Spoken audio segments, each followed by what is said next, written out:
PCOD, PCOS, ഇപ്പൊ ഇതേ PMOS. ഈ പേരുമാറ്റം കൊണ്ടൊക്കെ എന്താ ഉദ്ദേശിക്കുന്നതെന്ന് പലരും എന്നോട് ചോദിച്ചു.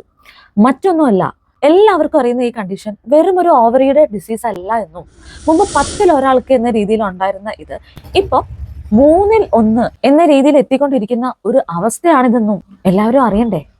ഈ പേരുമാറ്റം കൊണ്ടെങ്കിലും ആ അവയർനെസ് ഉണ്ടാക്കിയേ പറ്റൂ.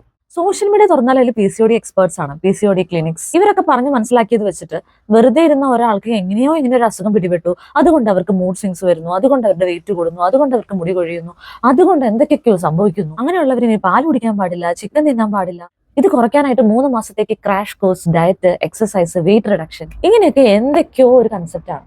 അതിന്റെ അതിപ്രസരം കൊണ്ട് OP വന്നിട്ട് ഡോക്ടറെ എനിക്ക് സ്കാൻ നോക്കിയിട്ട് PCOD ഉണ്ടോ എന്ന് കണ്ടുപിടിക്കാനാ എന്ന് വരെ പറഞ്ഞു വരുന്ന കുട്ടികളുണ്ട്. ഇതൊക്കെ ഒന്ന് മാറ്റണം. PCOS എന്ന് പറഞ്ഞാൽ അത് ഓവറിയിൽ സിസ്റ്റം ഉണ്ടാവുന്നതാണോ? അല്ല, ഇത് സിസ്റ്റ് പോലും അല്ല. ഹോർമോൺ ഇംബാലൻസ് കാരണം ഓവുലേഷൻ നടക്കാതെ കിടക്കുന്ന ഫോളിക്കിൾസ് ആണ്. സോ ആ പേര് തന്നെ തെറ്റാണ്. അതാണ് ഫസ്റ്റ് ചേഞ്ച്. സ്കാൻ നോർമൽ ആണെങ്കിൽ പോലും നിങ്ങൾക്ക് PCOS ഉണ്ടാവാം. ഇത് ജനറ്റിക് റൂട്ടുള്ള എന്നാൽ നിങ്ങളുടെ കുറച്ചൊക്കെ കയ്യിരിപ്പ് കൊണ്ട് മാനിഫെസ്റ്റ് ചെയ്ത ഒരു ലൈഫ് സ്റ്റൈൽ ഡിസീസാണ്. പ്രശ്നം മൾട്ടിപ്പിൾ ഹോർമോണൽ ഇംബാലൻസും.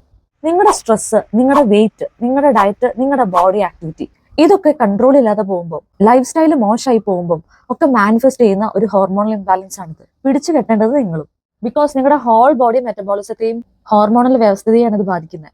PMOS എന്ന വാക്ക് വഴി ഇത് ജസ്റ്റ് പീരീഡ്സിനെയും ഫെർട്ടിലിറ്റിനെയും മാത്രം കോൺസെൻട്രേറ്റ് ചെയ്യുന്ന ഒരു ഇഷ്യൂ അല്ല എന്നും ഇത് മാനേജ് ചെയ്യുന്നത് വഴി ഭാവിയിൽ ഉണ്ടാവുന്ന വലിയ complications, metabolic issues like diabetes, hyper tension, obesity, heart problems, endometrial hyperplasia and cancer, psychological issues തുടങ്ങിയിട്ടുള്ള എല്ലാ ആസ്പെക്ട്സും ഇതിന്റെ ഭാഗമാണെന്നും ഉള്ള ഒരു ബ്രോഡർ കൺസെപ്റ്റ് അതാണ് ലക്ഷ്യമിടുന്നത്.